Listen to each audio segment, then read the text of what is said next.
The body in the trunk. It was an unseasonably warm autumn day when Daniel and his wife, Sarah, decided to visit a local flea market.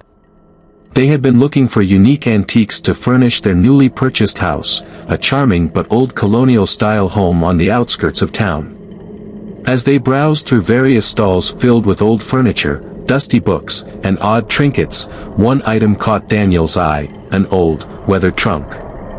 The trunk was large, made of wood with metal accents, and its worn appearance gave it a mysterious charm. It had scratches and dents, as if it had seen its fair share of history. Something about it drew Daniel in. He could already imagine it placed in their living room, perhaps doubling as a coffee table. "This is perfect," Daniel said, running his hand over the rough surface. "How much for the trunk?" The old man running the stall glanced at the trunk, his face grim. "You don't want that," he muttered, shaking his head. "It's been nothing but trouble." Curious, Daniel pressed further. "What do you mean by trouble?" The man hesitated. "It's been passed around from owner to owner for decades. Everyone who's had it, things didn't end well for them.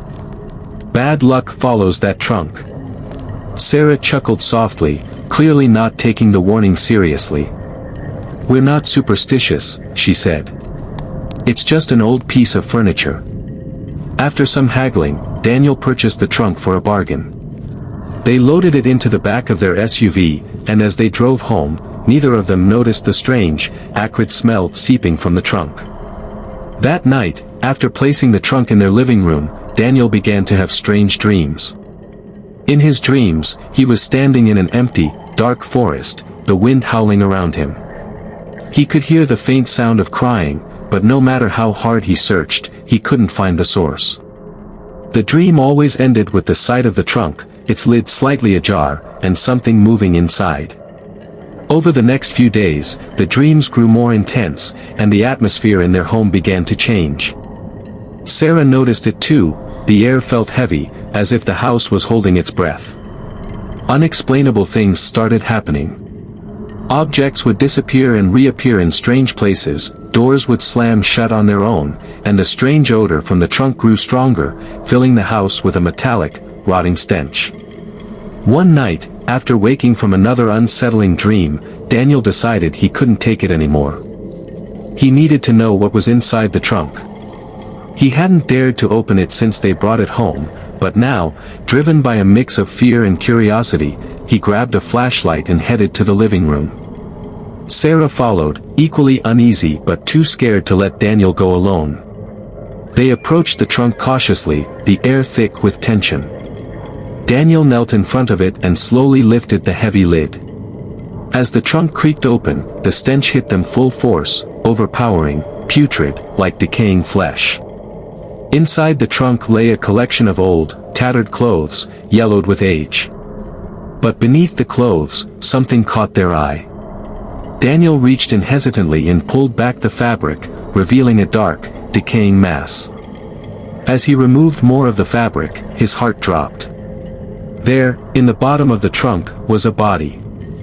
The corpse was skeletal, its remaining flesh shriveled and blackened, the skull twisted in an eternal scream of agony. The clothes were from another era, faded, torn garments that looked to be decades old. But as horrifying as the discovery was, there was something else, something worse. Sarah gasped and stumbled backward as the air around them grew colder. The temperature dropped rapidly, and a low, guttural whisper echoed through the room. "Why did you open it?" The voice was raspy, inhuman, filled with malice. Daniel tried to close the trunk, but it was as if the air had turned solid, he couldn't move. Shadows began to stretch and twist across the walls, forming distorted figures, their hands reaching toward the couple. The whispering grew louder, closer. "You, let it out." Panicking, Daniel finally managed to slam the trunk shut. The room fell eerily silent, but the cold remained, and the feeling of being watched lingered. The next morning, Daniel and Sarah contacted the authorities. The police arrived, and after investigating, they confirmed that the body was that of a woman who had gone missing over 50 years ago.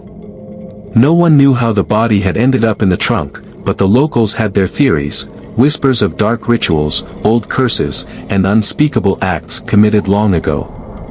Daniel and Sarah got rid of the trunk, but no matter what they did, their house never felt the same again. The cold spots persisted, the strange sounds continued, and the sense of being watched never left them.